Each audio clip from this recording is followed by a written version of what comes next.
Hey family, I'm back again with another short. Each and every morning I get up, I go outside, I take my daughter's dog outside. The birds are always up singing. The birds are always up giving glory to God.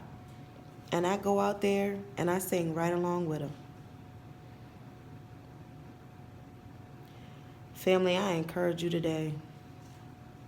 Don't allow the creatures that God has created to cry out to the Lord, to give God praise, to give God respect, reverence, to give God his glory in your place. God has given us authority over so many things in this world. So many people think they're superior to things, but yet they feel no need to cry out to the Lord.